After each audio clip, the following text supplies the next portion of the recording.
હાલ કોરોના સામેની મહામારીમાં લડી રહ્યો છે ત્યારે કોરોનાની સંકટની ઘડીમાં 29 મેના રોજ મોદી સરકારે પોતાના બીજા કાર્યકાળનું પ્રથમ વર્ષ પૂર્ણ કર્યું છે।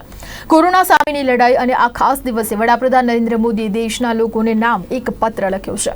આ પત્રમાં પીએમ મોદીએ કોરોના સામેની લડાઈમાં દેશ એક થઈને લડી રહ્યો હોવાની ખૂબ પ્રશંસા કરી છે।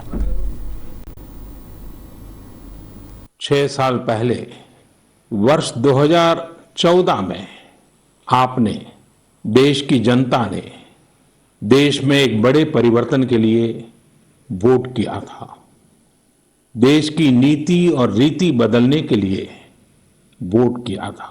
वर्ष 2019 में पिछले वर्ष आपका आशीर्वाद, देश की जनता का आशीर्वाद देश के बड़े सपनों के लिए था, आशा आकांक्षाओं की पूर्ति के लिए था और इस एक साल में लिए गए सारे फैसले इन्हीं बड़े सपनों की उड़ान है। आज जन जन से जुड़ी जन मन की जनशक्ति राष्ट्र शक्ति की चेतना को प्रज्वलित कर रही है। सबका साथ, सबका विकास, सबका विश्वास, इस मंत्र को लेकर आज देश सामाजिक हो या आर्थिक, वैश्विक हो या आंतरिक, हर दिशा में आगे बढ़ रहा है। बीते एक वर्ष में कुछ महत्वपूर्ण निर्णय ज्यादा चर्चा में रहे और इस वजह से इन उपलब्धियों का स्मृति में रहना भी स्वाभाविक है। राष्ट्रीय एकता अखंडता के लिए आर्टिकल 370 की बात हो, सदियों पुराने संघर्ष के सुखद परिणाम राम मंदिर निर्माण की बात हो, आधुनिक समाज व्यवस्था में रुकावट बना ट्रिपल तलाक हो या फिर भारत की करुणा का प्रतीक नागरिकता संशोधन कानून हो, ये सारी उपलब्धियां आप सभी को स्मरण है।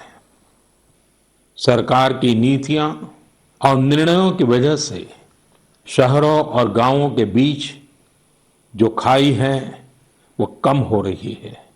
पहली बार ऐसा हुआ है जब गांव में इंटरनेट का इस्तेमाल करने वालों की संख्या शहर में इंटरनेट इस्तेमाल करने वालों से 10% ज्यादा हो गई है।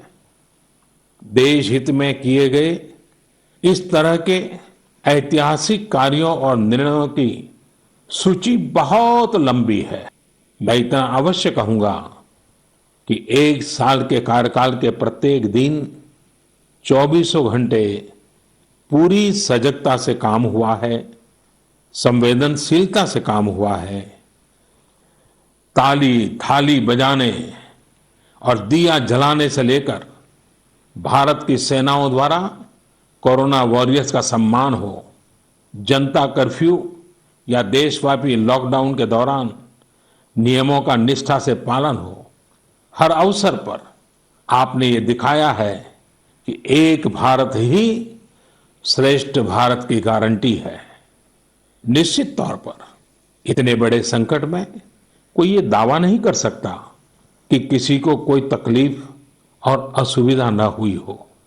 हमारे श्रमिक साथी, प्रवासी मजदूर भाई बहन, छोटे छोटे उद्योगों में काम करने वाले कारीगर, पटरी पर सामान बेचने वाले, रेहड़ी ठेला लगाने वाले, हमारे दुकानदार भाई बहन,